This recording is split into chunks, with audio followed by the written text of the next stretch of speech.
All right, welcome everybody to the Koochiching County Board of Commissioners regular meeting for Tuesday, May 13th, 2025. Would you help me open with the Pledge of Allegiance?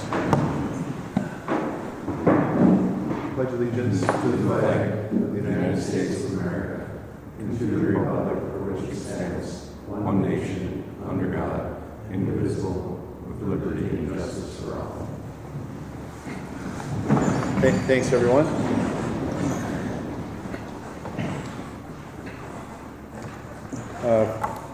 First item under county business is to approve the proposed agenda with additions and/or deletions. We have one deletion under Public Health and Human Service, B3. The Public Health Community Health Assessment presentation will be removed. And then there's one change under county business under 3C. And that will be a corrected vendor within the summary of payments. And that item isn't a change. It was just the vendor name was corrected within the register. Any other additions or deletions? Hearing no other changes, we accept a motion. I'll make a motion. Thank you, Commissioner Roach.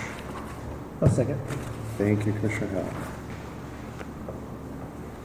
Any discussion on the agenda? Hearing none, I'll call the question. All those in favor signify by saying aye. Aye. Aye. Opposed? And motion carries. Next up is the consider approval of the minutes from the April 22nd, 2025 regular meeting. I'll make the motion. Thank you, Commissioner McIntyre. I'll second it.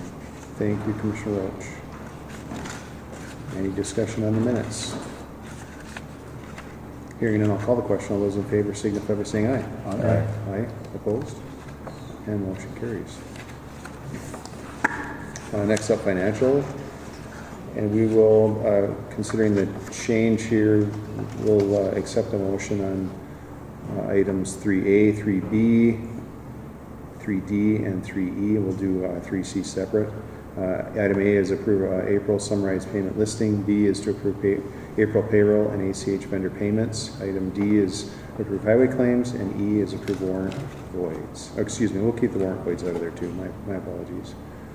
The items A, B, and D. This motion. I'll make the motion. Thank you, Commissioner Hall. I'll second. Thank you, Commissioner McIntyre. Any discussion on the claims? Hearing none, I'll call the question. All those in favor signify by saying aye. Aye. Aye. Opposed, same sign. And motion carries.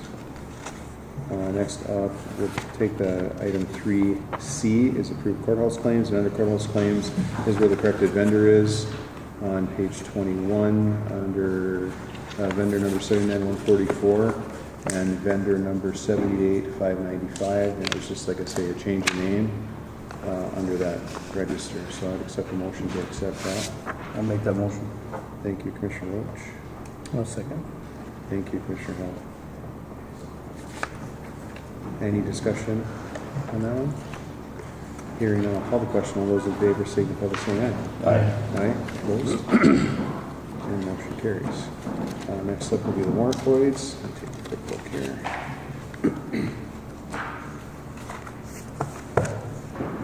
Where are we? A3E. There we go. We're getting close. Thank you, Commissioner. We have 3 voids. I'm trying to remember that. First void is for $16.75 from 8/24/22. The next void is from 4/8/25 in the amount of $1,030.88. That was due to wrong vendor.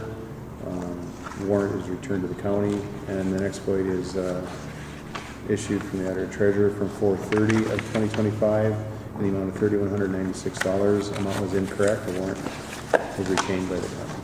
Thank you.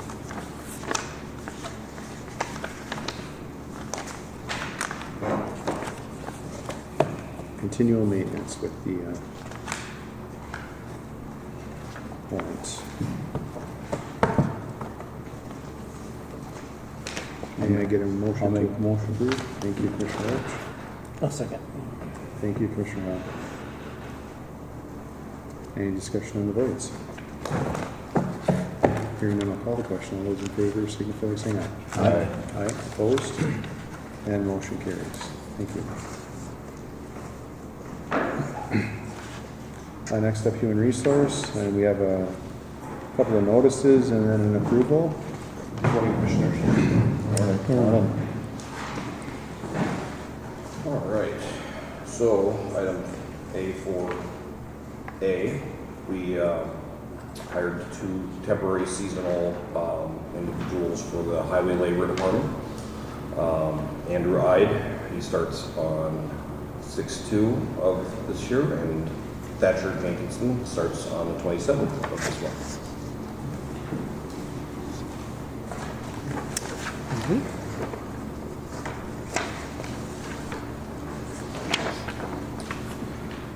And the next notice. Next notice is A4B. Craig Weston was hired as a temporary KSO transport driver effective 4/28 of 2025. These are notices and no approval required. Next up is A4C. So the Minnesota Department of Correction has notified the county that they will be discontinuing the Sentence to Serve program, or STS, effective June 18, 2025. Due to proposed budget cuts, the STS program currently works for the Environmental Services Department, assisting with the county's recycling program. Without the STS program, the county does not currently have resources to take over recycling duties that STS provides. The STS program cost the county $77,627.48 in 2024, an average crew size of 1.8 for the last 2 years. This issue was referred to the county's management committee, who, after considering several options, is recommending that the county add a full-time lead transfer station operator position to run the STS program internally 2 to 3 days a week with a larger crew size and able to work independently at the transfer station on the days that there is no STS crew. This option will allow the county to retain the benefits of the STS program as well as the resources to manage recycling throughout the county. The net cost of this position with projected overtime savings is estimated at around $75,000.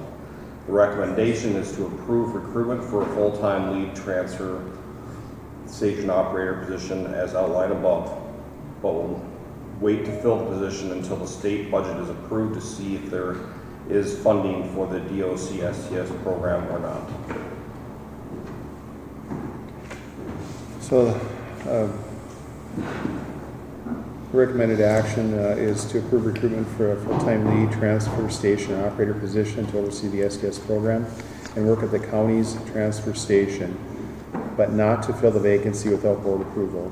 Further, if the posting is signed internally, to also approve to recruit for a full-time transfer station operator position, but to not fill or offer either position without board approval in order to have applicants to complete.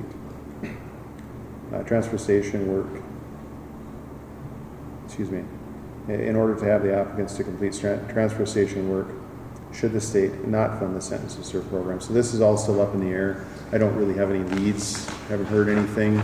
Right, we're unsure about how this is going to land, so Right. we just want it to be known that this is, if they do not fund it, it is a service that we provide, Yeah. that we need to continue to provide. It's vital to the county. Yeah, we had several discussions on the best route to go here with this. It's really kind of a crummy deal because it's a full-time position now for the current person that's there, and not knowing until the budget cycle is done is really kind of a crummy deal there. But I think we've moving this forward. It isn't exactly the same as it was before, and I think we have consensus that we'd like to see the Sentence to Serve program continue, at least to a certain extent, even, and try to utilize it as much as we can. And I think that we've also understand that there's plenty of work to be done on the recycling side of things out at the transfer station that the person is doing now on a full-time basis, basically already. So Right. kind of a double benefit for us. They would do, regular transfer station jobs when they're not overseeing the STS crew. Right. Just as a history of the STS program, the state has, over the years, stepped back and stepped back and stepped back as far as funding on it. And that's where we're at now, where we don't know where they're gonna land, if they're gonna fund anything for it. Mr. Chair, Yes, please. last I heard is the governor's proposed budget hasn't changed, so it's cut in there. The Senate has in their bill to fund it. The House does not have it in their bill, last I checked, to fund it. So that's where it stands with the current proposed budgets. And while end of session is the 19th, I'm not sure they're going to have a budget done by then either. So we'll wait and see, but this will allow us to have a pool of candidates ready to offer to should the state not fund the program. Yeah, it's just trying to get a little bit ahead of it. Yeah. So we're prepared and not having to go through this process, 2 or 3 weeks from now too. So, and this is a recommendation of the personnel committee. So if any questions for anyone? Great. The chair would accept the motion as presented. I'll make the motion. I'll second. Thank you, Commissioner Roach. Thank you, Commissioner Hill. That's all I got for human resources. Gentlemen, have a great day. Okay, thank you, Brian. Any discussion on the recruitment? Hearing none, I'll call the question. All those in favor signify by saying aye. Aye. Aye. Opposed? And motion carries. Thank you.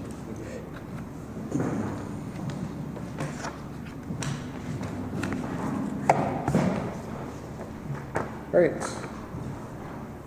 Next item is approve publishing public hearing on proposed cannabis ordinance. We had a public hearing and public comments, and from the public hearing and comments, there were some adjustments, and Administrator Cole will go over those changes that were there and get to a second publishing and public hearing. Sure. I thought it'd be easier if I came down here to speak to it. Yep. Easier to hear you. Yes, we had our public hearing. We had several make public comments. The board referred it back to the Cannabis Committee to address those comments, and we met in Cannabis Committee. I think Commissioner Roach and Commissioner McIntyre were at that. No, you missed it. Commissioner Roach was there. So first we'll go over the recommended changes from the Cannabis Committee based on those comments. So in your packet, there is a new draft cannabis ordinance. The first issue that we discussed is on page 8 at the top. There was concerns about limiting the retail registration to 1 for 12.5, although it went on to say that the board could approve, actually it went on to say that the board is not obligated to approve more than 1, but the intent was that the board could if they so saw fit. Some of the concerns that were voiced were kind of a monopoly. If there's only one in the county, what would that do to competition and quality and pricing if there was no competition? So we had a lot of discussion in the committee about that. And what we landed on was to address that is how it's worded. Koochiching County will allow 2 active cannabis retail business registrations, or 1 for every 12,500 residents, whichever is more. So if our population stays at around 12,000 or less, as it is currently, we would allow up to 2 in the county. If for some reason the population swelled, to 36,000, we would allow 3 per 12.5 per, or that'd be 37.5, I suppose, but we would allow 3, so that's why the whichever is more is in there.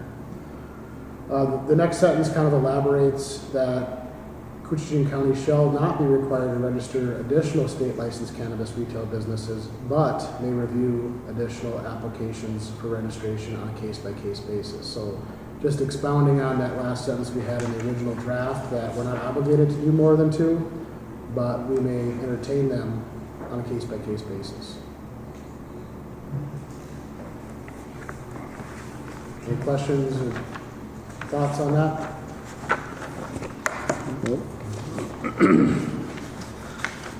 The next issue we addressed was zoning, and that starts actually on page 8 as well, but the change comes in on page 9 and 10, I believe.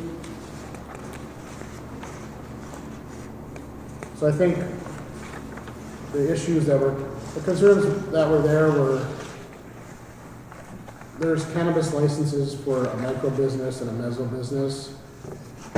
My words for that is it's kind of a bundled license that allows someone that receives that license to grow, to manufacture, and to sell in a retail shop. And the way we had our original zoning didn't allow them to do all those things in one zone. So it went back to the Planning and Zoning Committee to address those. And that Planning and Zoning Committee made some recommendations to the Cannabis Committee, and we adopted those recommended changes. So, under 3.2.5, cannabis business licensed or endorsed for cannabis retail may be permitted with approval of a conditional or interim use permit in the following zoning districts. AF1 or Agricultural Forestry District was added there.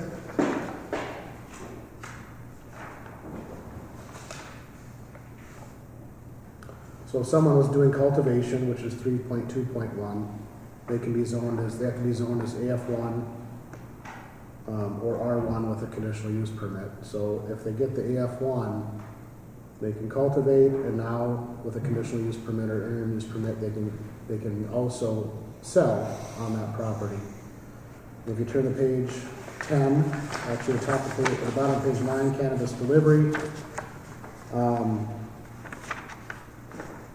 AF1 was also listed as a zone that they could deliver from if they have a conditional or interim use permit. So those were added.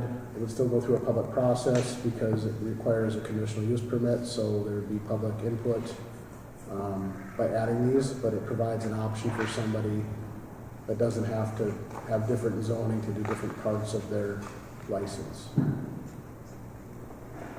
So with a CUP or an IUP, it is possible to do it all in one, on one chunk of property. Yes, I think that the bundled business, the meso or the micro license, they can grow, they can manufacture, and they can sell.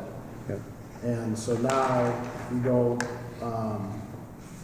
they can cultivate under AF1, they can manufacture under AF1, and they can retail under AF1 with a conditional interim use permit. Okay. So that would allow them, if they're not zoned as AF1 now, they'd still have to go through the process. Yep.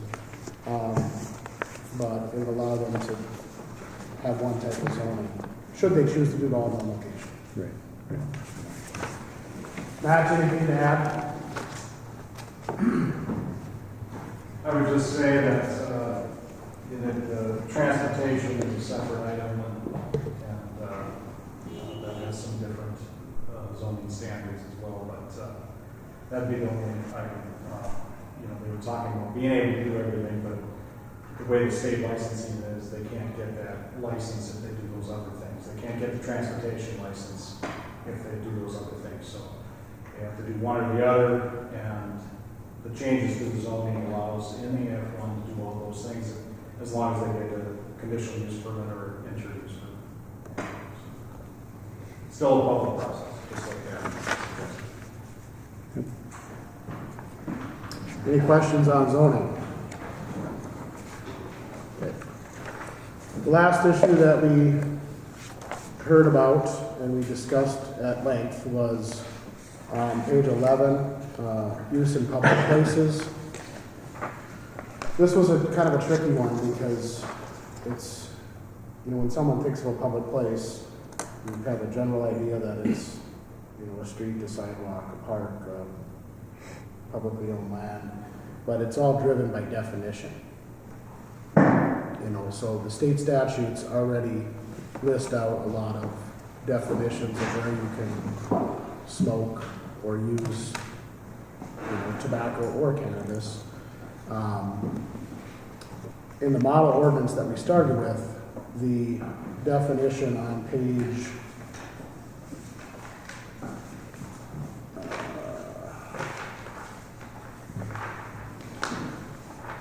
lots of pages. On page 4, so public place in the model ordinance was defined as a public park or trail, public street or sidewalk, any enclosed indoor area used by the general public, including but not limited to restaurants, bars, etc., etc. Goes on and on. That definition is unique to the model ordinance. Nowhere in statute could I find that exact definition. So the definition in ordinance, or in statute, sorry, for public place starts with any enclosed indoor area used by the general public and goes on to be verbatim. So what was added in the model ordinance was a public park or trail, public street or sidewalk. So the discussion with the cannabis committee was, you know, we're not looking to treat cannabis consumption different than alcohol or tobacco. We were kind of saying, let's treat them, you know, it's legal to use them. Where it's legal to use them, let's treat them similarly, so we're not discriminating against one substance or another. And so there was a long discussion about, you know, can you smoke at a boat landing? Well, based on the public place definition and the statute, public place is not defined as a public boat landing. So despite what we put in our ordinance, the state statute always dictates the law and what you can do. We felt it was important to show in our ordinance that we are looking out for public safety and we want to be compliant. We didn't want to list just the statutes because that requires someone to go and read pages and pages of different statutes to understand what they can do. So we tried to use the definitions. We amended the definition to exclude the public parks and trails. And then we rewrote this section. So use in public places, an individual may not use cannabis flower, cannabis products, artificially derived cannabinoids, or hemp-derived consumer products in a manner that involves the inhalation of smoke, aerosol, or vapor in a public place or a place of public accommodation, or at any location where smoking is prohibited under section 144.414. I have that somewhere.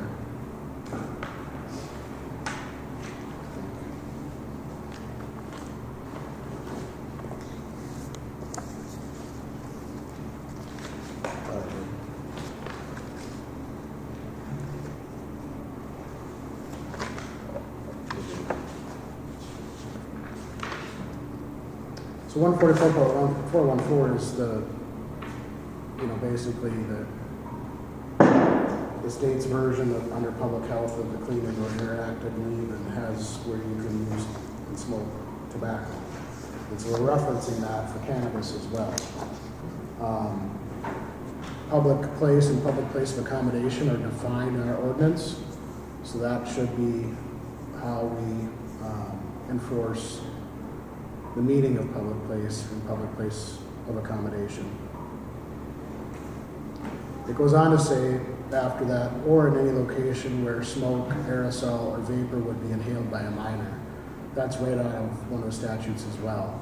So we wanted to make sure that we're looking out for people that, you know, minors that might not be able to be in control. So it doesn't, anywhere in your private residence, in a public place, in a public building, at a boat landing, you know, it's not okay to smoke this around a minor where they can also inhale it as well.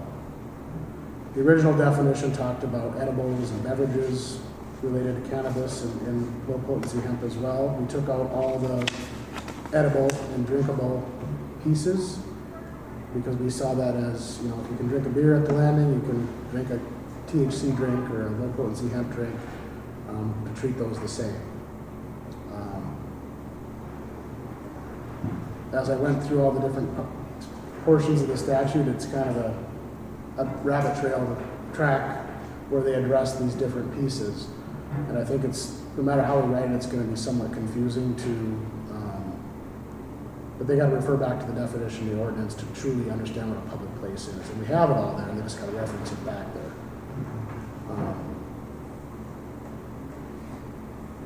So I know the concerns that came before us was, you know, how does someone that's traveling here know what the rules are, or how to, you know, every county's defining this somewhat differently, but we're really using the state's definitions on how to do that. You know, and any complaint around, I guess, tobacco use or cannabis use or alcohol use, you know, there's going to be a complaint-driven process to law enforcement.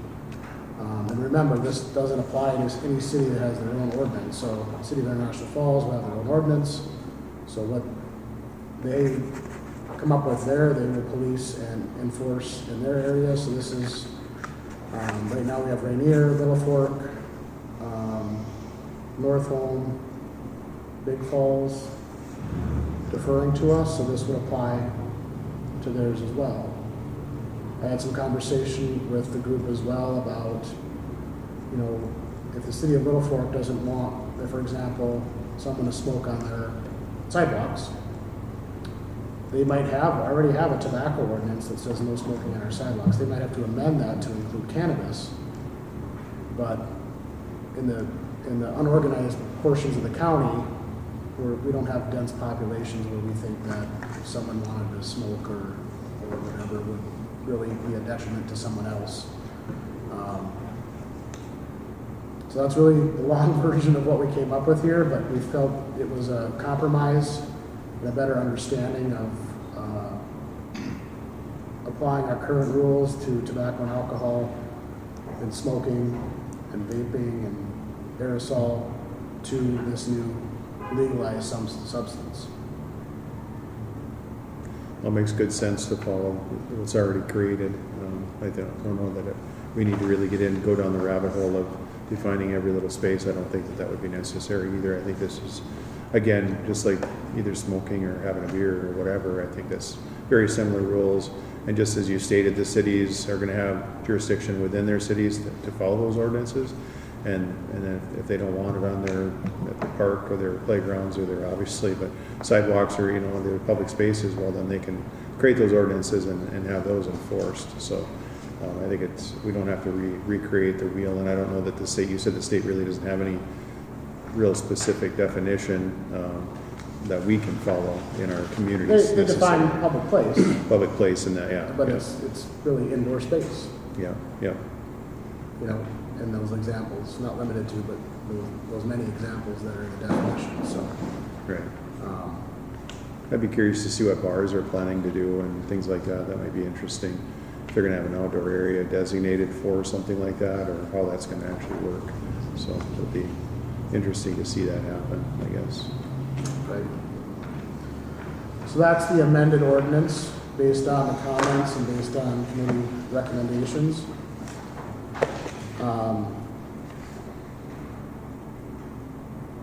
Any recommended amendments to that? I think it addresses the concerns that we heard. So if there is none, what I'm looking for today is approval to post for public hearing. What I'm looking at, and if you guys can change the time or the dates if you want, but I'm looking at June 10th, and I thought we'd do it at 9 a.m. before the board meeting on the 10th, unless you want to do a different time of the day. That works for me. That'll give us 30, 45, whatever we need to address the changes. I shouldn't have to read the whole ordinance this time. I will go over the changes much like I did today, and then you guys can take public comment. But I will look for a motion to approve publication of the public hearing at that date and time in this location. Thank you, Adam. Thank you to the committee for taking it back and looking at it again. So, do I hear a motion? I'll make the motion. Thank you, Commissioner Roach. I'll second. Thank you, Commissioner McIntyre. Discussion. Again, thank you for everybody's work on that.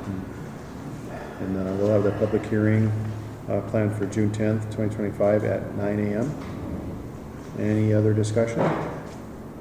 Hearing none, I'll call the question. All those in favor signify by saying aye. Aye. Aye. Opposed, same sign. And the motion carries. Thank you. Next up is to consider approval updating certification date on airport grant resolution 2024 04-19, just to kind of update the timelines. I don't believe that the amount has changed. Yeah, Mr. Chair, the airport secretary reached out to myself and the city and said that while this resolution was passed in April of 24, they want an updated date, certified date on the resolution for whatever reason. So told them I'd bring it here for just updating the certification date. The resolution is still current, so that's what I'm asking. Great, thank you. Wishes of the board. I'll make the motion. Thank you, Commissioner McIntyre. Second it. Thank you, Commissioner Roach. Any discussion? Hearing none, I'll call the question. All those in favor signify by saying aye. Aye. Aye. Opposed? And motion carries. Next up is acknowledge a resolution of delegating cannabis authority from the city of Little Fork. And this too is same as Rainier.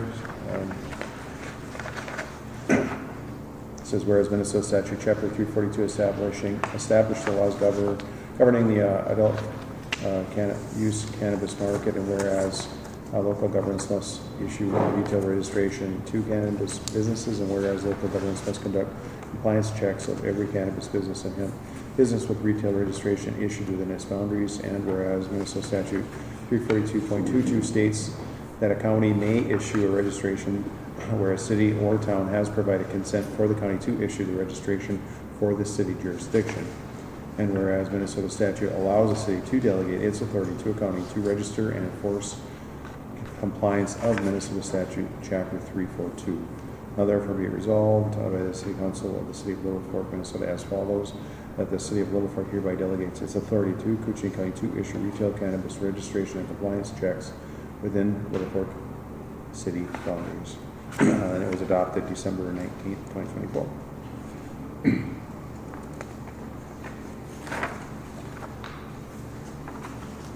I'll turn it over to the board.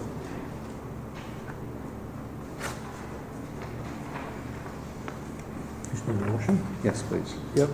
I'll make the motion. Thank you, Commissioner Hall. I'll second it.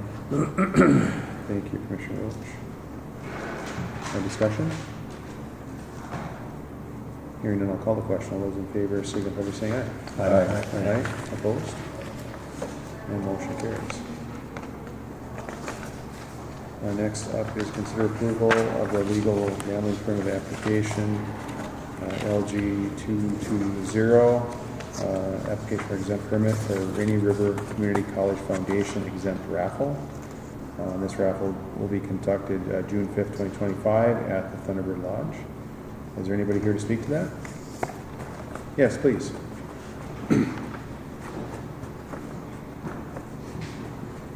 my name is Christy Baker. I am the new executive director of the foundation, asking for approval for the gambling permit for our annual social event fundraiser at Thunderbird Lodge. We will be doing a series of raffle fundraisers at the event to try to earn as much money as we can to be able to award scholarships for students this upcoming year and in years following. There's kind of like a banquet and everything that's going to be a part of all this? Yes. Okay. All right. Well, thanks. I think I met, I'm sorry, I don't have his name off the top of my head here. Jim, there we go, Jimmy. Yeah, Jimmy at Rainy Lake. And we had an email snafu where I sent it to his old email, so we were a couple of days behind on it. But he called me and said, I haven't heard anything yet. Well, I sent it to his old email evidently, and I must have had that in the thing, and it popped up and populated. But anyway, we got it figured out, so I'm glad you were able to make it here. And if you see him, say hello. So, all right, wishes of the board. I'll make the motion. Thank you, Commissioner Howell. I'll second. Thank you, Commissioner McIntyre. Any discussion? Again, that is the Rainy River Community College Foundation exempt raffle on June 5th at the Thunderbird Lodge. Any other discussion? Hearing none, I'll call the question. All those in favor signify by saying aye. Aye. Aye. Opposed? And motion carries. Thank you.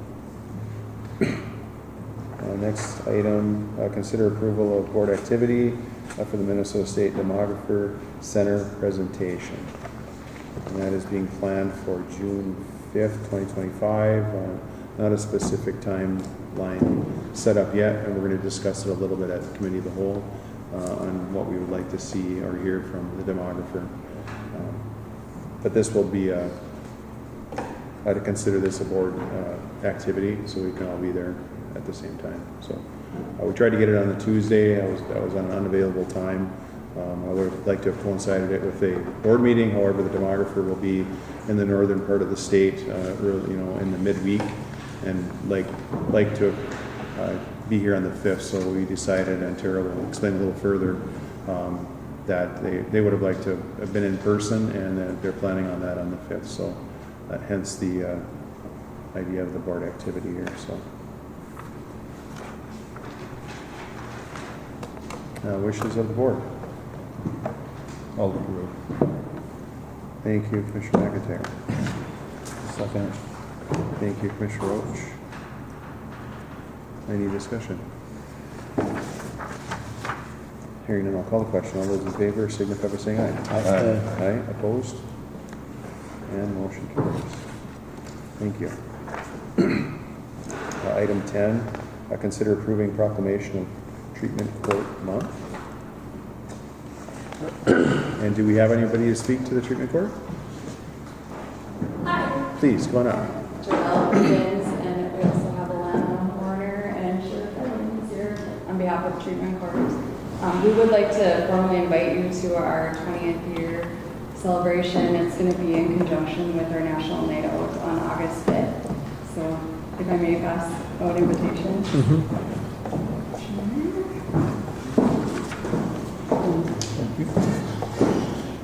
Thank you.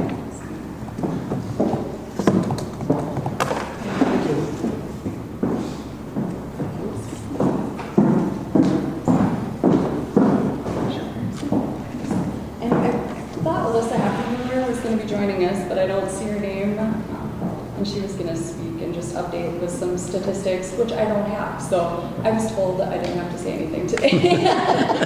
But thank you for the support that you have given us.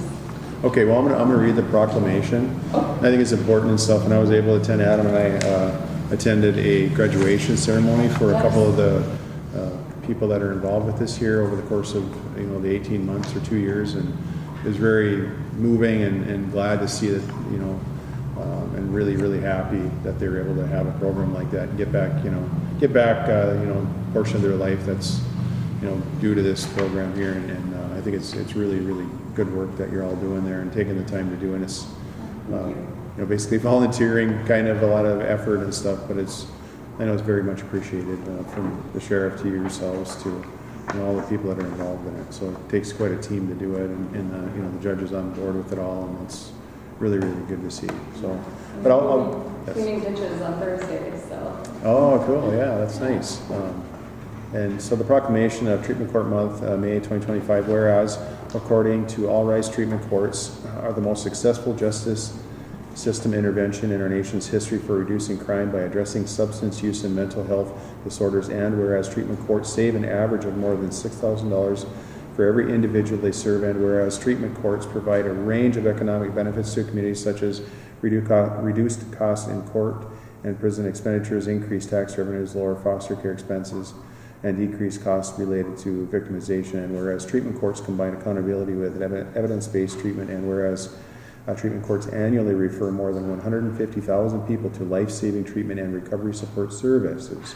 And whereas, according to All Rise, treatment courts significantly improve substance use and mental health disorder treatment outcomes and prevent fatal overdoses. And whereas, treatment courts facilitate community-wide partnerships, bringing together public safety and public health. And whereas, there are now more than 4,000 treatment courts nationwide. And whereas, treatment courts demonstrate that when one person rises, we all rise. Therefore, be it resolved that Koochiching County declares a treatment court month be established during the month of May.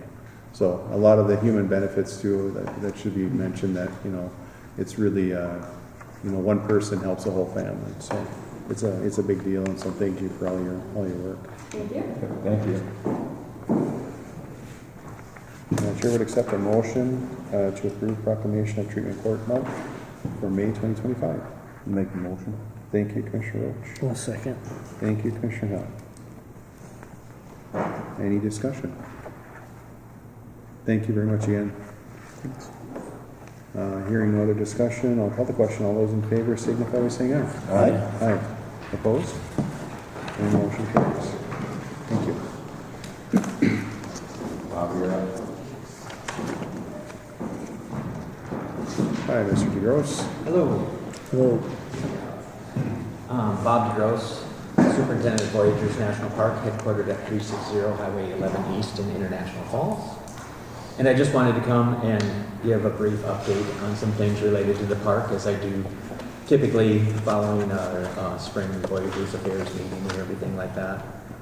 Didn't have a meeting didn't come to the meeting back in fall because, of course, the elections and things like that. And I know that you have a busy agenda, so I'll try to go through this quickly and everything to recognize your time and everything. Do want you all to know that we're working on getting the markers out on the lakes and everything, but that is delayed. The late ice out really pushes things back and puts a lot of impact on us and everything, but we are diligently trying to get the rock markers out on the lakes and everything. I also want to recognize and thank you all for the proclamation that you passed a couple of weeks ago related to the Dark Sky Initiative in our area, and recognizing that's a benefit to the quality of our lives, and also, really draws people into our county to experience what we live around every day and everything. So I appreciate that. A couple of weeks ago, I sent a notice to all of the gateway communities and the associated counties to the park, letting you know that we were terminating the Frozen Lakes planning effort that we were undertaking. As we were going through that process, we recognized that there were no increased impacts of the use during the wintertime as compared to the typical use during the summertime and everything. And so what we will be doing is we'll be defining the use basically locally and allowing for it to continue as it has been. Vehicles can drive out on the frozen lake surface of Cap Togama and the western end of Rainy Lake, basically identifying those temporary frozen lake surfaces as Class 4 primitive roads and things. We will continue to establish the plowed ice roads as we can, based upon conditions and everything. People can plow a short 300-foot spur from those ice roads for placement of ice houses and things like that. But if people want to travel on the frozen lake surface away from those plowed ice roads, they just have to make sure that they're aware of the ice conditions for the type of vehicle that they're using.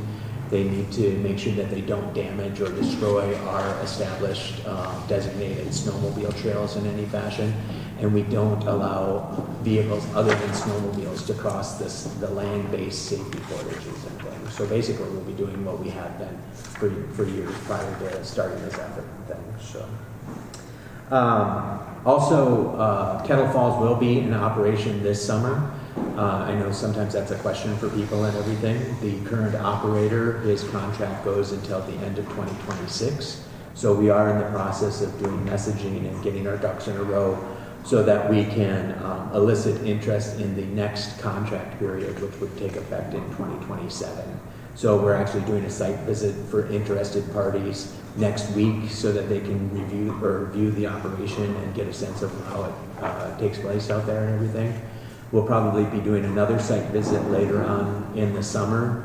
And then prior to the end of this upcoming winter, we'll probably be putting out a call for proposals for that for the next contract period. Not sure if the current operator will be submitting a proposal. He can if he's interested in it. I do know that he's been operating out there for 24 years and he's got a lot of other interests and things like that. And so, just have to wait and see who puts in proposals and things. A couple of large projects to make you aware of. In 26 or 27, we'll be doing a road resurfacing and repair project for both the Rainy Lake Visitor Center Road and the Ash River Visitor Center Road in the central part of the park. Those projects are probably going to be a 2-year project. We will be making sure that when those projects are taking place that there will still be access. The roads won't be closed or anything like that. They will be used in flagging and stuff like that.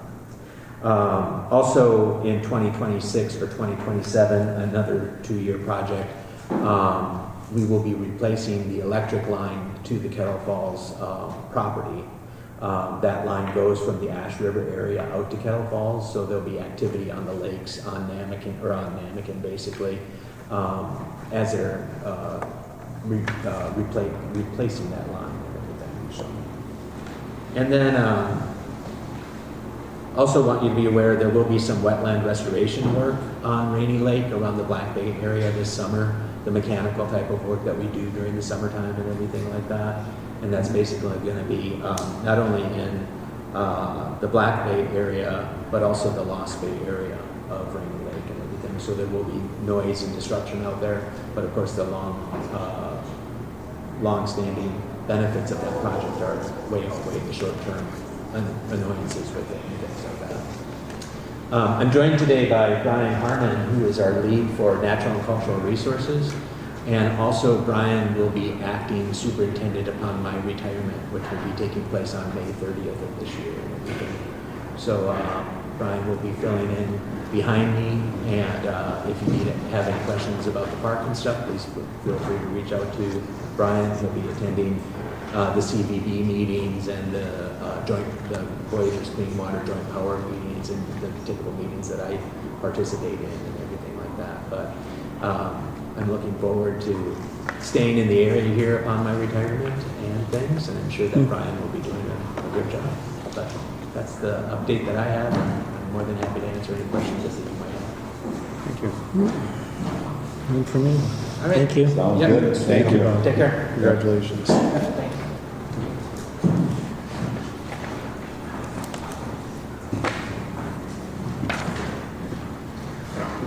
Great. Next item is consider sending a letter on the newly proposed SFIA state cuts. Also, go to the summary here, Koochiching County Board to consider sending a letter to Senator Hauschild and Representative Scraba to oppose the newly proposed state cuts to SFIA funding. The original proposal was upwards of 30% to cut payments, and the new proposal is to limit payments to no more than property owners would pay in property tax. We have a draft letter here for I'll read as well. Is there anyone here to speak to this? I was going to ask Nathan to come forward. I know him has a conversation. Oh, yes, please. Yeah, I can give an update. So yeah, the board, as you guys probably remember, a couple of weeks ago, the board already sent a letter of opposition to the proposed SFIA cuts. The governor had, in the governor's budget, he had proposed a 30% reduction in SFIA payments to all landowners. And then the House tax bill had that same proposal in it until last week. There was a delete all amendment introduced and approved that basically switches it from a 30% reduction to any individual enrolled landowner cannot receive more than what they would pay in property taxes in a year. So So for some of the larger landowners in the state, especially up north where land values are maybe not as high as they are as you move south, that equates to way more than a 30% reduction. Should be worth noting too that the Senate tax bill as it sits today has a proposal of a 10% reduction. So the House and the Senate are not matching up on this. So like Adam said at the beginning of the meeting, I mean, it'll eventually go to conference committee, and who knows if, it's not looking promising that anything a budget bill is gonna get passed by Monday of next week, so this is it's just a new development that some of the local trail clubs had brought to our attention, and they were, obviously concerned about it because what it does, if these proposed cuts do go through, especially the House or the governor's proposal, are some of the larger landowners in the state, are they gonna be willing to, is willing to work with the trail clubs to allow those trails across their land? Because the way it sits right now, those larger landowners, I mean, most people don't know if they're on state land, county land, or those other private lands. We just kind of, everybody takes it for granted. And, those folks entered their lands into long-term covenants with the state of Minnesota, essentially contracts that said, we will do this in exchange for this payment, and now kind of the state is, kind of going back on that. So that's just kind of that in a nutshell. If nothing else, I just wanted to bring that to the board's attention that the House kind of did a total 180 on that. They went from a 30% reduction to this proposed cap system for 4 years, and some landowners it's maybe not that big of a deal, but the larger the landowner, the bigger the hit it will be for them. So. And Mr. Chair, I think it's important to consider that the state is looking at cutting the budget, right? So this is just one portion of the budget. PILT is out of the House and the Senate budgets, so that, as it sits today, is safe. However, I think the Senate budget has a $20 million cut to county programming. And so, as we look at supporting or opposing different things, we can oppose this, but they're going to look at, say, well, you don't want us to cut here, but then we're going to cut over here. Maybe PILT's back on the table, maybe CPA stays on the table, or we're still fighting the health and human service battle too, and saying mandating only services, but he wants to pay for the world. So I know it's not easy. We can't agree with everything. It's hard to oppose everything too, because I think they're looking to say, how do we spread this so that everybody's feeling equal pain? And I don't know that always happens, but I want you to be aware that there's other items out there that we oppose that have been taken off the table as well. Thank you. I was thinking the same thing. I know it's an important program, and I think we could push on this a little bit. I think the CPA is probably going to get cut, to be honest. But I think if we can hang on to PILT and take from that meeting the other day, I think that we were on that. It sounds like the Senate for the HHS is a little more favorable for us, and that was one of the suggestions for us. And I was going to do that at a committee update, but. As it was brought up now, that Senate bill for HHS is a little more, it's better for us as a county, or better for us as counties.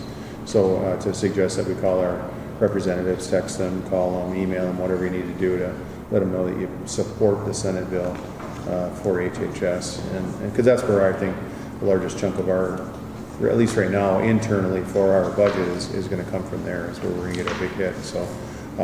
Nathan, this 260, is there any type of a number tied with that, financial number? Or I know they're like 260,600 acres. So let's see, for this, on the house side, it's like 8.3 million, the cap.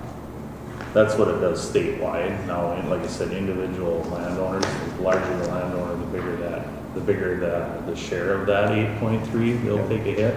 And so the other thing with SFI, if you're not familiar with it, if you have more than 1,920 acres enrolled in it, that's kind of the threshold that allows that public use. So So if, that's always the risk. And I think the other thing is, I think maybe some of the trail clubs maybe weren't aware that we had already sent a letter of opposition too. So when we informed them of that, they were happy to hear that. So, but this is it's kind of a new development, I guess, since we sent that letter. So just wanted to make the board aware of that too. So. Yeah, So, just- sorry, Mr. Chair, I believe the draft letter that's in the packet is from the Costin Group, which represents the ATV Joint Powers group, and I believe they sent a letter that we're a part of, so there's certainly branches of that are advocating for specifically like the trail, what's best for the trail systems. I don't know, Commissioner Roach, if you have any more on this, from the ATV piece? No, I know they're working on it down at the state through all the clubs and stuff like that, so we're on that board. Well, yeah, I mean, is this going to affect, it sounds like this could very well affect some of the trails and the trail systems. So Harold Winterstrand, he's the Minnesota property manager for Multus Woodlands Group here, and so I don't know if he's got anything he'd like to add to this discussion. I mean, they'd be, under the House proposal, the way it stands, they would be severely impacted by this. So this is the second time in 17 years the state has reneged on their contract. In 2008, SFI actually went away for a year or two, and that's when we started installing gates on our property. We unenrolled our land, and it was no longer open like that. So it quickly, changed because when you have between a quarter and a third of a million acres that are intertwined with the state and county, it really can shut the public off just about everywhere in this country. And I would say all of us use this land, whether it's snowmobiling, hunting, or ATVing, logging. The other big thing that SFIA was developed for is parcelization.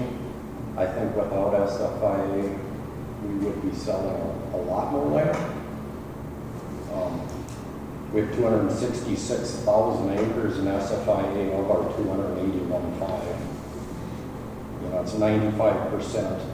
So those other 5% are slated to be sold. Without SFIA, where we manage land in other states, that's a big part of our revenue is not just timber, but land sales.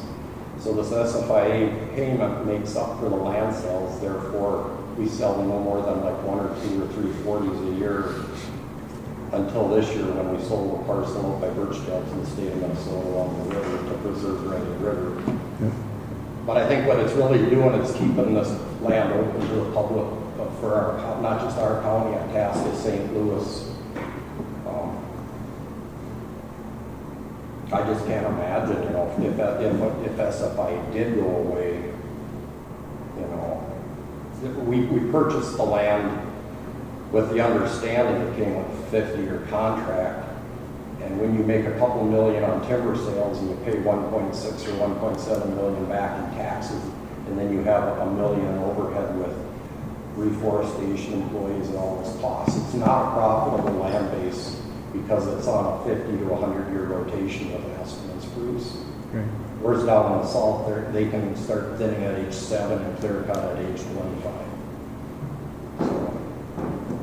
To compete with the state and the county on their land and timber sales that don't pay taxes, this is a real, not just a supplement, but it keeps the land open and it keeps it from being parcelized. Thousands of acres, could be at risk for being sold. Well, that would make a mess, now wouldn't it? We've currently started doing talks with the ATV clubs because it does not allow currently for ATV use because they're not maintained trails. We were about to allow them to start upgrading like the Arrowhead Snowmobile Trail into an ATV trail.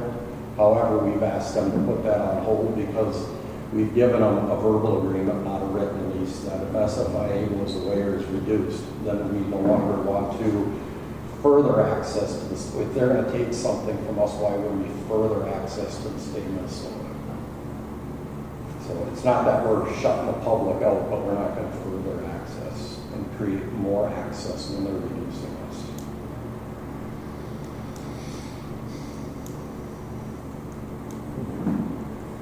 Thanks. Oh, thank you. Thank you. Yeah. Thank you. You also have, there's leases and stuff involved with all this too? I imagine? Our land base is virtually identical to what Nathan manages. We both have 282,000 acres. We both have about 250 leases. So together, there's 500 of them out there that are using both county and Moldus land. They don't even know whose land they're on. So that's 500 leaseholders with anywhere from 3 to 10 people in these leases. It's a lot of people that have leases out there. Some of, if we were to sell a particular 40s in the county with a shack behind it, that could virtually cut off access to that leaseholder, you know, so. We try to be, when we sell something, we try not to lock the state and the county out. What we do sell, we try to keep our core areas like, you know, the Haney, the Galvin, the Sheep Ranch, those big areas, but under forced capital, when they own the land, we did sell a lot more land.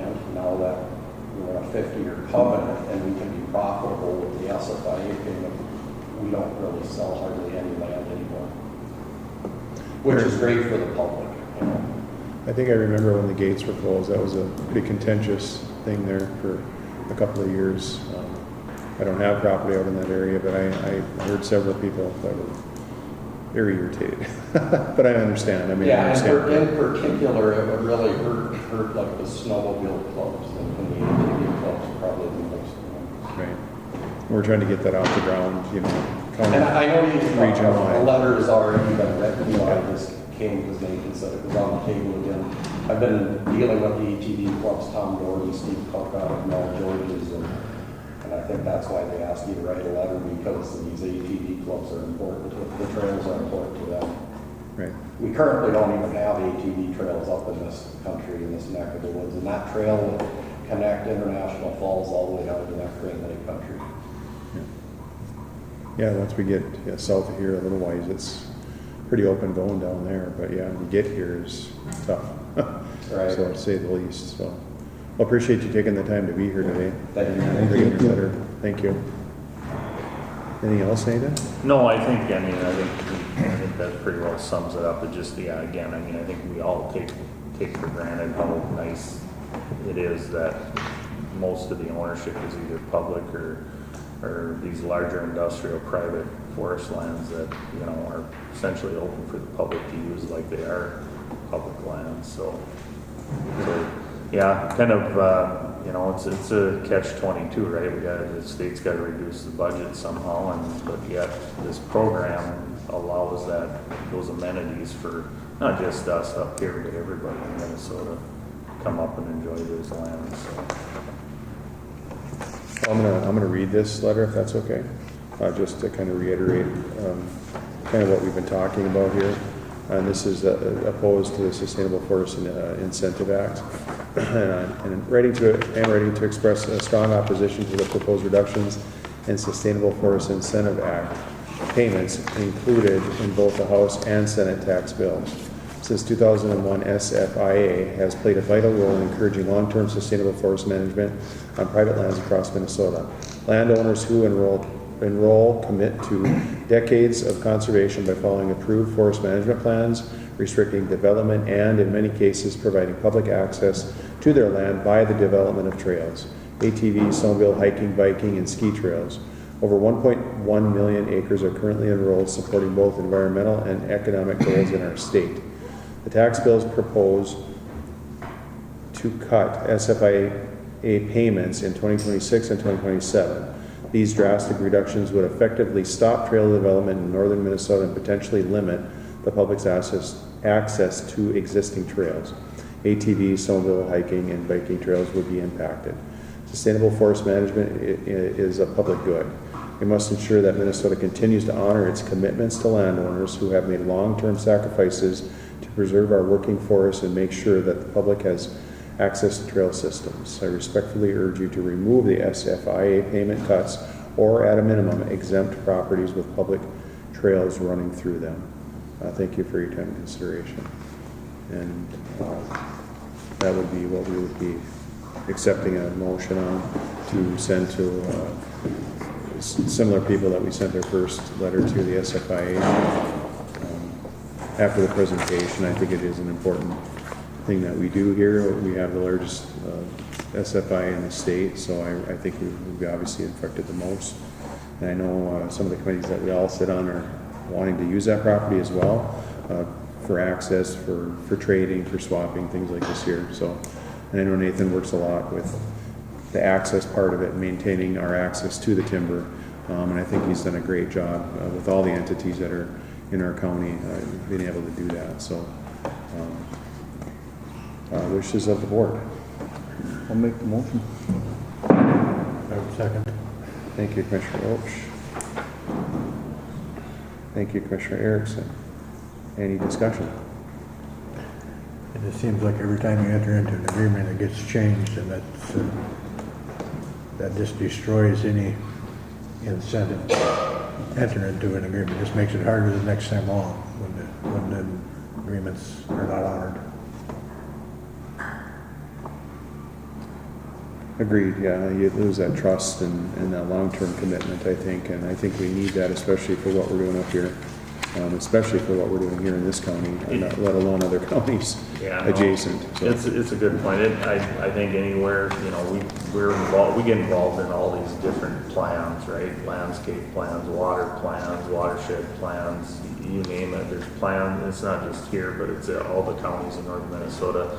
And the one common theme that comes up as far as how do we enhance or protect those resources is, programs like SFIA to get these private lands in these programs to get them, keep them as forested lands. That serves the greatest good. And like Commissioner Erickson said, when the state kind of jerks that around, that, they're into the contract essentially, that, I think it's going to be a harder sell to get more, new landowners into those programs and get them to buy in on that in the future. So. Yeah, like you say, when it goes behind closed door committee, which I think it probably will, you get, I think, probably 6 or 7 people in that room, and that's where these things happen. They get traded and swapped and things like that. And unfortunately, there's only so much to go around, but I really think there's enough to go around to keep that going. Honestly, it's $8 million, and I think we can all agree that that's important enough to keep up here, keep these things viable for sure. So, well, thank you for the update, Nathan. Thank you. Thank you, Commissioner Erickson. Any further discussion? What we'll be doing is we kind of modify the letter, put it on our letterhead here, and we would sign it and send it, email it to our legislators and the tax committees and such. We have a first and a second. Is there any other discussion? Hearing none, I'll call the question. All those in favor signify by saying aye. Aye. Aye. Opposed? And motion carries. Thank you. All right, Brandon, you're up. Thank you. The board update dated today for our agenda. We'll go over our construction update, upcoming events, schedule, and I'll turn it over for questions. For our next page, dated update. Current activities that have taken place, sheet metal activities are roofing activities are complete, less the coping, that sheet metal cap that you see on top. The renovation area continues its rough-ins. In the commercial kitchen, the walk-in cooler and freezers have been placed. In the office area, it has been painted. Then the aluminum windows you see on the exterior, they have been installed. The garage doors on the Sally Port and Sheriff's Garage have been installed. MEP, mechanical, electrical, plumbing rough-ins, near completion throughout the entire building. And then mechanical, electrical, plumbing finishes commence in the office area, with detention areas to follow. Upcoming events, roof level coping to be installed, completion of renovation activities near the jury room. MEP finishes, painting of the detention area that is ongoing as we speak, installation of the commercial kitchen equipment, and tiling of bathrooms and corridors along with casework. Following that, I have pictures. See on your first picture page, we have the overhead rough-ins for the mechanical systems and electrical, along with the drywall. Our next page showing more of those MEP rough-ins. And the third page, you see the generator that's set, and then the inside of that master control room where dispatch will be. Moving on, we show one of the insides of the offices on the right side, see the windows. Then the next page is showing the outside of that master control. On the right side of your page, you see one of the smaller day rooms with 2 cells attached to it with their skylight to let in the natural light. Next page shows the completed roof, all mechanic equipment on top. After that, we go to schedule. Renovations at and near jury room. It's going to be complete mid-July. Site improvements, that's your exterior improvements, with a July completion date. The elevator install, late July completion. The commercial kitchen, showing another late July completion. Your office area, where all the offices and the deputy workstations are, that we complete mid-August, with the detention area follow in September. With owner turnover, be able to move everyone in mid-October. Coming up quick. Any questions at this time? Have we heard anything on our doors that were in that crash? Yes, so they should be either delivered or delivering this week. Yeah, they're really easy to work with. That was nice. That's good to Took a hear. long trip. Yeah, most of them weren't even damaged. There's a little bit of cosmetic issues with paint, just getting touched up. Yeah, thankfully, no one died in the crash, but did catch on fire. That was a bad wreck.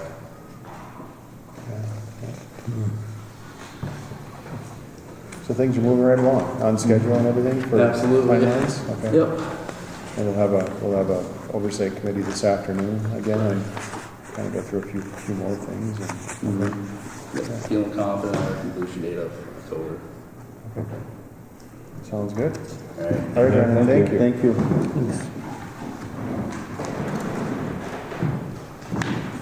All right, next up is Public Health Human Services, and some out-of-state, consider out-of-state approval and a proclamation. Yes. First up is the out-of-state travel. This is at the request of Judge Shimon in the treatment court for Ariel Olson, our Children and Family Services Supervisor, to travel to the National Emerging Drug Trends Conference in Dallas, Texas. The cost of this travel will be paid for by the drug court. They had a couple people that they wanted to, that the judge hand selected to go. Ariel was one of them due to the pertinence to her job and the drug trends we're seeing in youth in our community. So that is what this request is. They're going to cover flight, hotel, meals, registration costs. It's all covered by the treatment court. We just, according to our travel policy, we have to get county court approval for any out-of-state travel. If this was in Minnesota, we could have approved it, but because it is out of state, we have to bring it to county court for approval. So we'll have a few people going to this here and kind of bringing this information back to the area. Yep, Judge Shimon, Ariel, and I believe one or two other folks from the treatment court that the judge had selected to go, who he thought were the most important to attend this conference. Okay. Wishes of the board. I'll make the motion. Thank you, Commissioner McIntyre. I'll second it. Thank you, Commissioner Roach. Any discussion? Hearing none, I'll call the question. All those in favor signify by saying aye. Aye. Aye, opposed? And motion carries. Thank you. And next you have a proclamation. Yep, this is a proclamation of men's health that I put together. It is a proclamation declaring June Men's Health Month for all the reasons that it states in that proclamation. This was something that was created back in 1997, I believe, by President Clinton. He declared it Men's Health Month to bring awareness that men's health is important. Life expectancy is much lower in males, less likely to seek support for medical or mental health issues, things like that. Did you want me to read the proclamation or? Yeah, either you can or I can. Okay, Sure. up to you. Yeah, go ahead. Okay. It says, whereas Men's Health Month, observed in June, raises awareness of the importance of preventative care, healthy habits, and early detection to improve the health and well-being of men and boys. And whereas men face higher rates of heart disease, cancer, and other preventable illnesses, along with lower rates of seeking regular medical care, and whereas the health and well-being of men are vital to the strength, productivity, and stability of our communities and families, and whereas promoting health screenings, physical activity, balanced nutrition, men's health support, and tobacco cessation can greatly improve men's quality of life and life expectancy. And whereas men's life expectancy averages 5 years fewer than women, and they experience higher rates of diabetes, obesity, cancer, heart disease, and premature mortality. And whereas Men's Health Month highlights the mental and physical health needs of men and boys, encouraging fathers to be role models through preventative screenings, healthy living, and seeking help when needed. And whereas increasing awareness of suicide, substance abuse, and mental health issues is critical in addressing unrecognized depression and stress in men and boys. And whereas Men's Health Month fosters open conversations about health, reduces stigma, and connects men and boys with resources to lead healthier, longer lives. And whereas Men's Health Network is recognized for championing national efforts to establish and sustain Men's Health Month and Men's Health Week since 1994. Whereas National Men's Health Week, the centerpiece of Men's Health Month, was passed by Congress and signed into law by President Bill Clinton on May 31st, 1994, and is observed annually through the efforts of the Men's Health Network. Now therefore, I, Jason Chauvelin, Board Chair of Koochiching County, Minnesota, do hereby proclaim June as Men's Health Month in Koochiching County, and urge all residents to join this important effort by promoting men's health initiatives, supporting education, and encouraging the men in their lives to prioritize their health.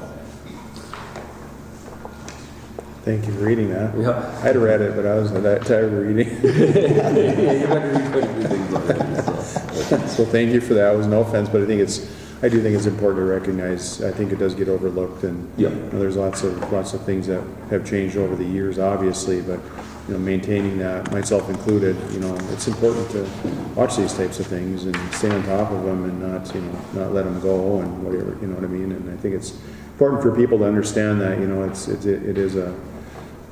it's tough enough as it is, and if we can take a few advanced steps to help yourself, I think it's definitely well worth it, and appreciate Tara bringing it forward too. I know it's maybe something that we don't always talk about or do proclamations necessarily, but I really think it's good for public awareness to do that. So I appreciate you bringing it forward. And with that, I would accept a motion to approve the proclamation in support of June as Men's Health Month. Motion. Thank you, Commissioner Howell. I'll second it. Thank you, Commissioner Roach. Any discussion? Hearing none, I'll call the question. All those in favor signify by saying aye. Aye. Aye, opposed? And motion carries. Thank you, Eric. Thank you.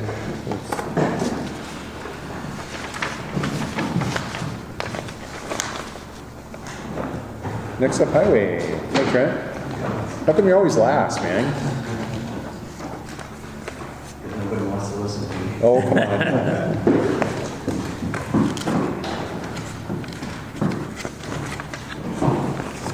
You've been saving up a few things here, eh? Seems like the last few times I've been here, I've been pretty heavy. Yeah. No, that's all right. You're just kind of getting the summer off the ground, and Yeah. So I guess before I start here, folks may know we pulled road restrictions off on the paved roads yesterday morning. Still maintaining them on the gravel roads as we're seeing a lot of frost heaves and water coming up through the roads. So I'd expect as condition dictates, we'll remove the ones on the gravels, anytime between the next 2 weeks, and some last even a month after we pull the paved roads. Just an FYI there. We also started our major projects for the year. Kind of started getting going on 101. They delivered some equipment out there and stuff. That's the bridge replacement. And then out on County Road 9, They're working on the slide area and the culvert reset. And then we're looking at doing the full depth reclamation as we get closer to Memorial Day. So I would expect that project to be complete by mid-June-ish, which is nice. It's really nice. So, And then the 217 Sigmeyers, similar time? Or? yeah, that'll be milled around Memorial Day, and then, we'll do the milling and then the full depth reclamation and then paving right around that time as well. All right, first item here is complete the easement process for Casal 103. If you folks remember, we did that project back in 2020. This is just tidying up some loose ends. As part of the easement process, with one of the property owners out there, what we did when we did County Road 103, we realigned it a little bit. This particular property was then cut off from accessing its property from the road. We could have handled it two ways. We could have, I guess, got an easement from Leanne Monroe at the time. We opted to do kind of a trade. So they granted us an easement on the north end of their property, and in return they requested that we just do a land transfer. So we purchased what's known as parcel 90 in front of their property, and we'll transfer it to them. So they now own all the way up to the roadway. You can see on this exhibit here, parcel 90 is shaded in yellow. It basically connects the adjacent property. It was owned by Dave Serrano, or David Serrano at the time. It's been transferred to a different ownership now, but just buttoning that process up. So we are looking for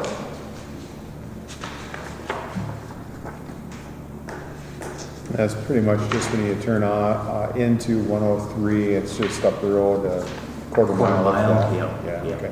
On the right-hand side. Yep.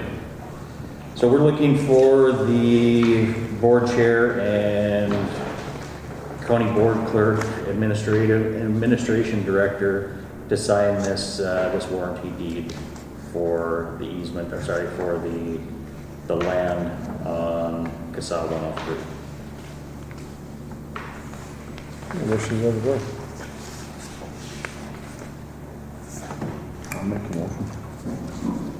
Thank you, Commissioner Roach. 1 second. Thank you, Commissioner Hill. Discussion? Questions? Hearing none, I'll call the question. All those in favor signify by saying aye. Aye. Aye, opposed? And motion carries. Thank you. Very appreciative to get that one off my desk. Item number 2 is authorization to quote a new large format scanner plotter.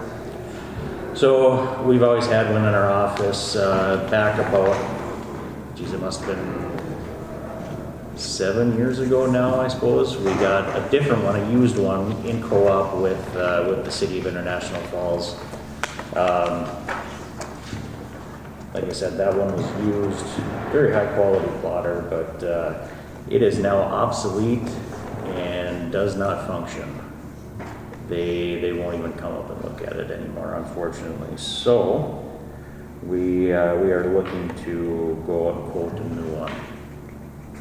It is a budgeted item. I realize that we do have one down in the recorder's office as well. I kind of went back and forth on whether we could formulate some agreement with those folks down there and figure out how to just have one. But I think we use it enough where it's justified to have one over in our office as well. And then if we move offices here in the near future, we'd like to have it on site with us. So.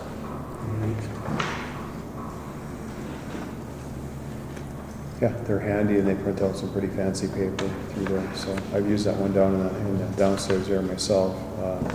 And like you say, the other one, you can maybe scan things, but not print things, I think, on that. Yeah, Vice versa, unfortunately. yeah. Which is okay. It's, you know, you get about, if you get 7 years, that's probably pretty good on a computer item. You know. Yeah, yeah. And this is to go up for bids, or this is, Just get quotes for replacement, yeah. okay. I'll make the motion. Thank you, Commissioner Hall. I'll second. Thank you, Commissioner McIntyre. Any discussion? Hearing none, I'll call the question. All those in favor signify by saying aye. Aye. Aye, opposed? And motion carries. Thank you. All right, number 3 here, we've got the 2025 hired truck rental award. Advertised for bids, we got one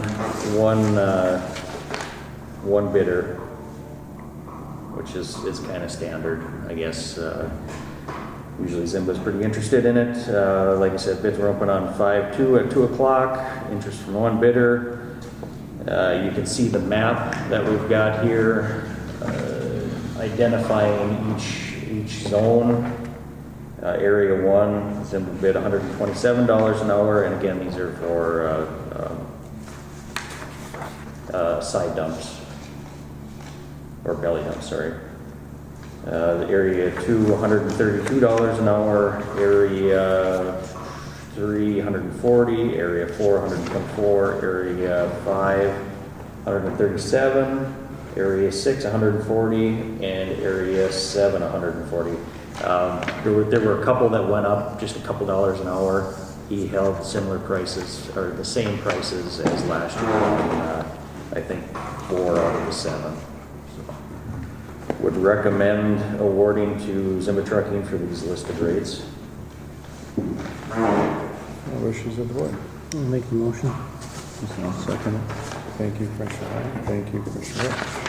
How much do we usually use him in the summer, on an average? I mean, Yeah, we typically have 1 to 2 bigger projects that we'll use them for, 3 or 4 days each.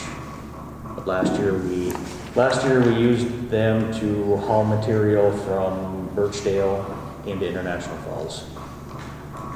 We just didn't have material around here, so.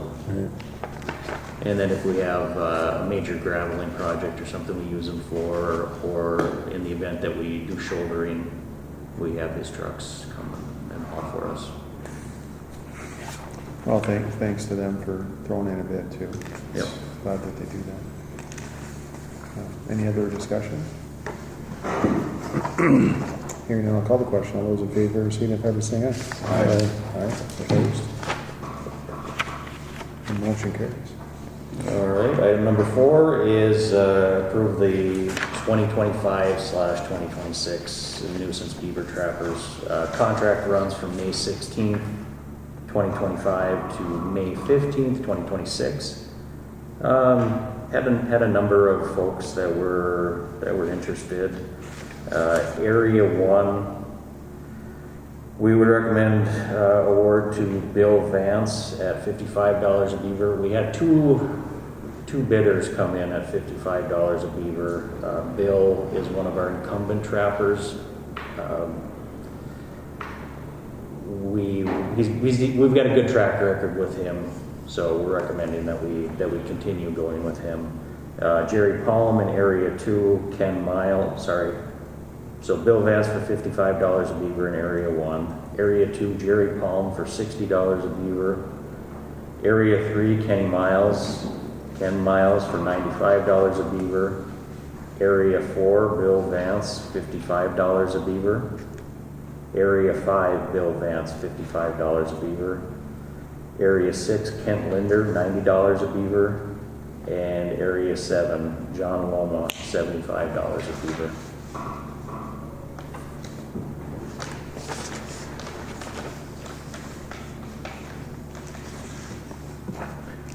Wishes of the board. move. Second. Thank you, Commissioner Erickson. Thank you, Commissioner Hill. Any discussion? Seen a slight uptick in prices in some of the outlying areas. But the core area of like International Falls, Little Fork, Big Falls, that seems to be where we have most of the beaver issues. That's maintained a pretty steady price.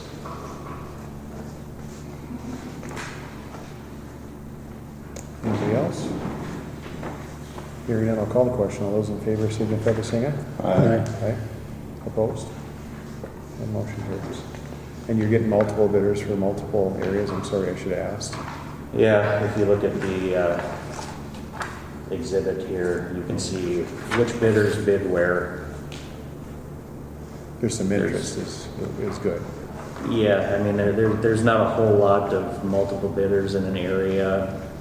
I don't know what the reasoning is. Maybe it's respect, or maybe it's just there's not as many folks that are trapping nowadays. So, There's not a beaver problem in this county, I'll tell you. no. Concon money takes care of a lot of beavers out in the western part of the county. What's that? Sorry. The Concon money, Oh, okay.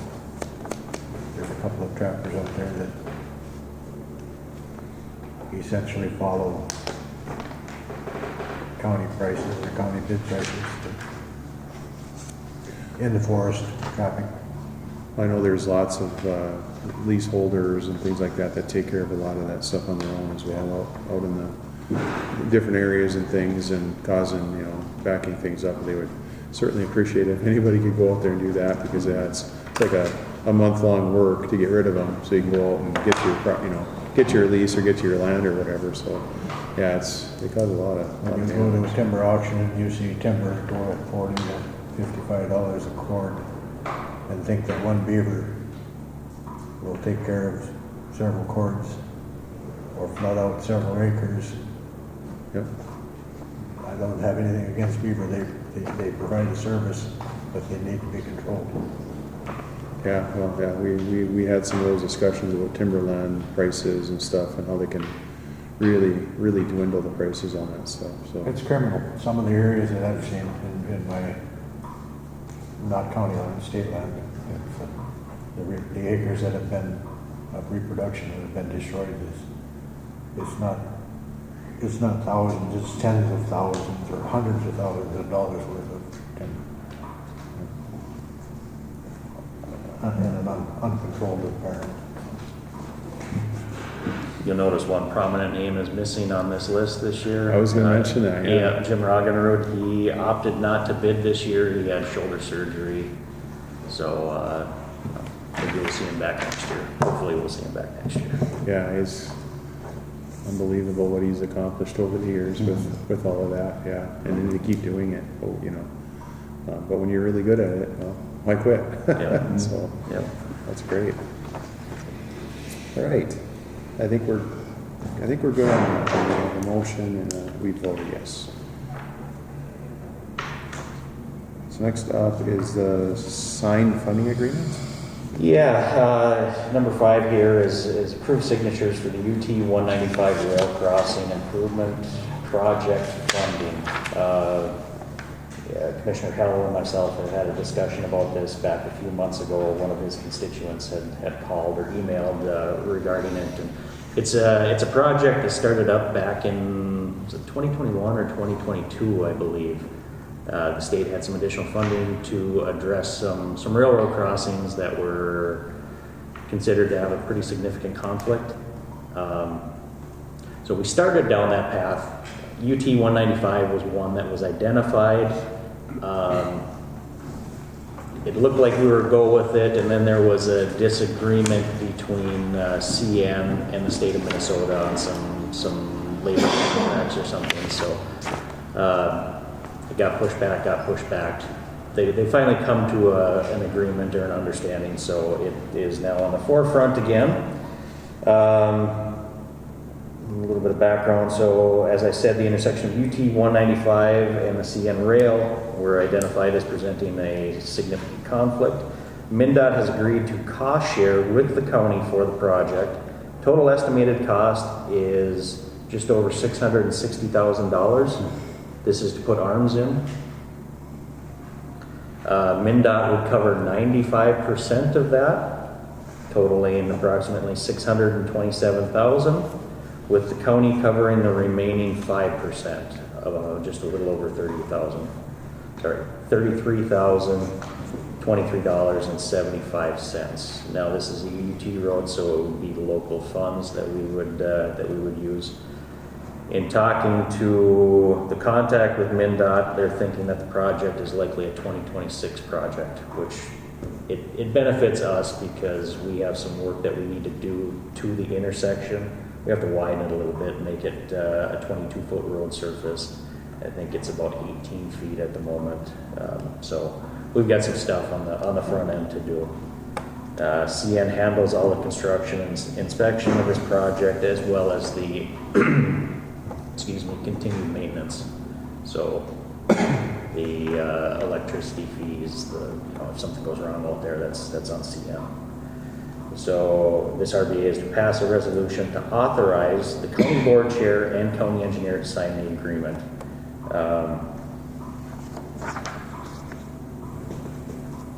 I guess to further dive down into this, we talked about the 33,000. This project isn't on our local option sales tax list of projects. I have about 5 additional projects that have come up since we passed that list in, December of 2021. I would like to come back to the board at some point and update that list. Now, in order to update the list, we have to have another public meeting and just present the projects and then pass a resolution with the projects. So it's not something that needs to happen, in the short term. It can be later on in the year, but and I might come back at the committee of the whole and just discuss it a little bit further. But I just wanted to clarify that this project is not on the local option sales tax project list. Could it be if we re-resolute? Yes. Okay. Yes. And we have, like you say, till 2026 potentially that they're thinking about this. So we have some time, and I feel like you say by towards the end of summer or around budget season, or maybe we can get that updated or whatever. Yep. So, Yep. okay. All right.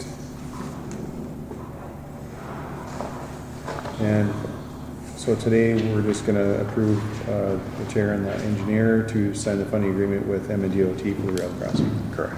And that amount will be $33,023.75. Chair would accept the motion.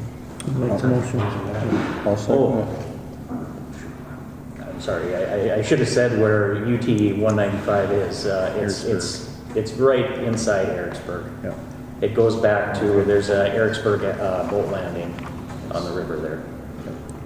Sorry about that. I was going to mention, I was looking at it, trying to find out where this 195 was at, and yeah, it's kind of like where the Watson Farm is on the back side of that there, and then the boat landing's on the other end there. So Snowmobile trail come out on that road, dude.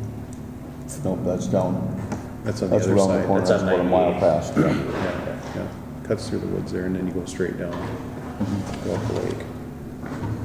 Right. We had Commissioner Hell and Commissioner Roach. Any discussion? Hearing none, I'll call the question. All those in favor signify by saying aye. Aye. Aye, opposed? And motion carries. Perfect. And finally, authorization to request proposals for a sanitary sewer system and a well at the Mizpah shop. So as everyone knows, we're building a new shop down at Mizpah, and as part of that, we're going to need to drill a new well and put in a new sewer system. Existing sewer system, I believe, is railroad ties. Perfect, it lasts forever. Yeah, with likely no bottom or anything in it. It needs to be updated. So, and then well, I don't have any information on the well. I know it pukes out some pretty ugly water. We do have multiple monitoring wells on that property because we removed the underground storage tanks here a few years ago. They found some contamination, so we have to monitor it through into I believe Q2 2026. And yeah, once that's done, we can cap those wells, but there's gonna be a lot of pipes sticking out of the ground on that property.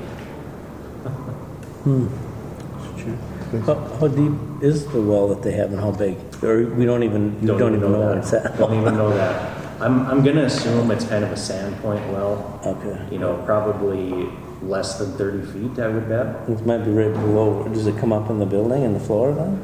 No. Or through the wall? It's outside of the building. Okay. How many acres are down there? Acres? Yeah. How many feet? How many feet? It's not a big lot. It's basically two normal lots put together. So I think it's 200 by 100, something like that. It's going to be tough to get a sewer system in there and a well. Right. I was gonna say, you gotta be obviously a certain distance apart. I think you're supposed to be 100 feet from the. Well, if you have a well, and if it's less than 50 feet of casing, then the mound has to be 100 feet. The treatment area has to be 100 feet away. If you get more than 50 feet of casing, so that means you're shooting for 51, then you can be 50 feet. The septic tank is always 50 feet, no matter if it's a shallow well or a deep well. Sure. Unless you're dealing with, that would be a city well, but I think you're far enough away from them, then that's a little different too, but you're far enough away, I think. Yeah, I think we can make that 50 feet work if we have the additional casings. So yeah, they want to shoot for 52 feet. Yeah, you want to get positively below that 50-foot mark. All right, so what we're looking at is authorize highway department to seek proposals for design and installation of a sanitary sewer system at the municipal shop. And have they broke ground out there? Or? And quote for putting it in a well. And quote for the well. Yep. We'll add that. Yeah, our guys have put the pad in, so the pad is ready. We're still waiting on our plumbing plans to be approved through the state. We got them pushed back to us last week, and there was a bunch of issues that they wanted to see fixed. So, How about the floor drain, explosion-proof tank and holding tank and all? yeah, I'm getting a quote, or I got a quote from J&J to put that trap in. Okay.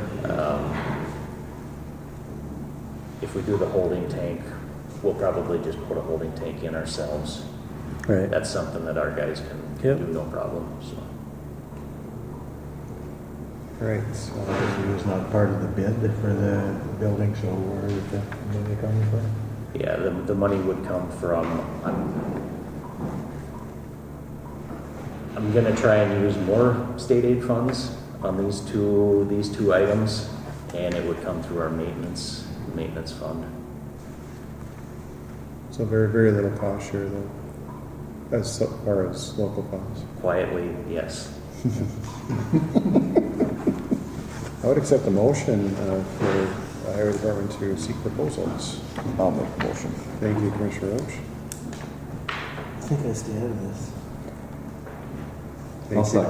Thank you, Commissioner McIntyre. Any discussion? Hearing none, I'll call the question. All those in favor signify by saying aye. Aye. Aye, opposed? And the motion carries. Thank you. Thank you. I do have a bunch of stuff to sign here. If I can come back and I can bring Lynn over as a notary. Sure, whatever I can swing by too, whatever you want. Okay. Maybe you want me to swing by over there later when we get out of here? Perfect. Okay, I'll do that. I'll stop by. All right. Thank you. Thank you. All right, at this time is public comment. Is there anyone here for public comments? I'm not. Not public comments. Anybody online for public comments? Oh, look at that. Thank you. Are they gonna shut the water off here pretty soon? All right.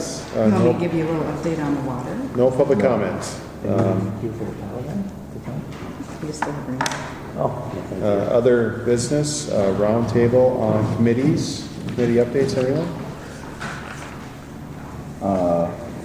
Airport starting in June, their terminal building for the roof leak starts construction.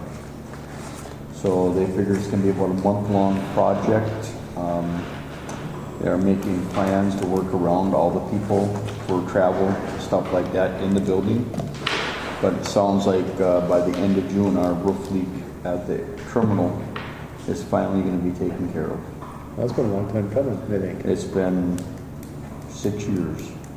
Yeah, isn't that something crazy?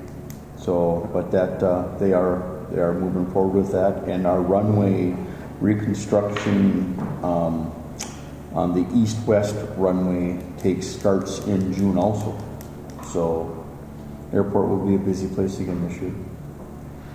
Well, good work on getting that roof taken care of. I know it's been a process. Yes, It's big process. good to see it coming to a final here at least, so. Anybody else, committees? I'm just kind of in a holding pattern for some of the stuff for the funding, I guess. That's the ones I've been watching and trying to pay attention to, are just the backs and forths of where the money's gonna be and where it's not gonna be, I guess. And we're gonna expect some type of cut, but I think we'll be okay. We have some contingency built into our funding, and we can make it through a couple of years of tough, I think. So I'm not terribly worried about it. Obviously I was when Bill was on the table.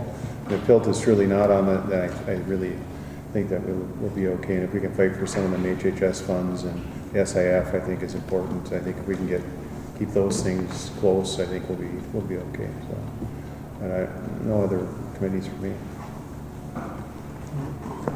Anybody else? Right. Any other business on? You're back here. Okay. All right. No other business. I'll ask for a motion to adjourn. I'll make the motion. I'll second it. Thank you, Commissioner Hill. Thank you, Commissioner Roach. All those in favor of adjournment, please say aye. Aye. Aye. Opposed?